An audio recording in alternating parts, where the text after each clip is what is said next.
నమస్కారం. DR focuses కి స్వాగతం. జగన్ మూలాలపై చంద్రబాబు గురి. తొలి రోజే ఆపరేషన్ షురు. ముఖ్యమంత్రిగా చంద్రబాబు ప్రమాణ స్వీకారం చేశారు. ఈ రోజు అమరావతి సచివాలయంలో బాధ్యతలు చేపట్టనున్నారు. ఎన్నికల్లో ఇచ్చిన హామీల మేరకు హామీల అమలుకు ముందుగా 5 సంతకాలు చేయనున్నారు. చంద్రబాబు తొలి రోజు నుంచే తన మార్క్ నిర్ణయాలను మొదలుపెట్టారు. ఎన్నికల్లో ఓడిన జగన్ మూలాలపైన చంద్రబాబు గురి పెట్టారు. జగన్ పైన పూర్తి పై చేయి సాధించేలా వ్యూహాత్మకంగా అడుగులు వేస్తున్నారు. పలు నిర్ణయాలకు సిద్ధమవుతున్నారు.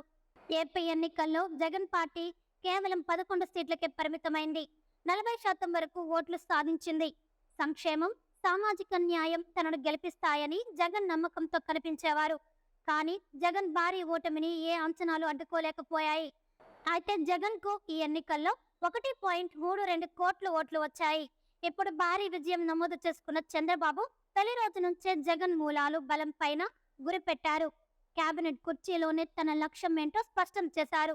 తొలి నుంచి టీడీపీకి అండగా ఉన్న బీసీ వర్గాలను జగన్ తన వైపు తిప్పుకునే ప్రయత్నం చేశారు. దీంతో ఇప్పుడు చంద్రబాబు ఈ అంశంపైనే ప్రధానంగా ఫోకస్ చేశారు. చంద్రబాబు ముందుగా మంత్రివర్గంలో సామాజిక సమీకరణాలకు ప్రాధాన్యత ఇచ్చారు. కొత్త మంత్రివర్గంలో బీసీలకు, మహిళలకు ప్రాధాన్యత ఇచ్చారు. అచ్చెన్నాయుడు, కొల్లు రవీంద్ర, అనగాని సత్యప్రసాద్, కొలుసు పార్థసారథి సహా 8 మంది బీసీ నేతలకు అవకాశం ఇచ్చారు.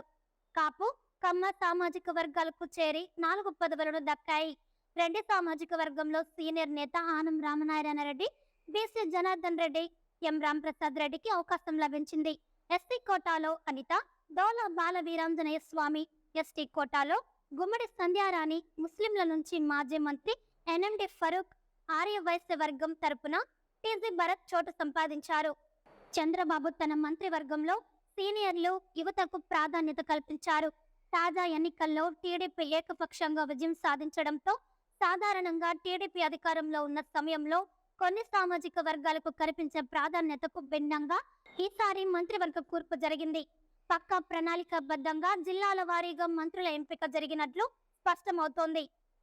కృష్ణా జిల్లాలోనూ చంద్రబాబు మంత్రివర్గ రెక్కలు సొంత పార్టీ నేతలకే అంతు చిక్కటం లేదు. అయితే రానున్న 5 ఏళ్ల కాలాల పాలనలో పార్టీ పరంగానూ వైసీపీని పూర్తిగా ఆత్మరక్షణలోకి నెడుతూ జగన్ ఓట్ ట్యాంకును తన వైపు తిప్పుకోవటమే లక్ష్యంగా చంద్రబాబు అడుగులు ఖాయంగా కనిపిస్తున్నాయి.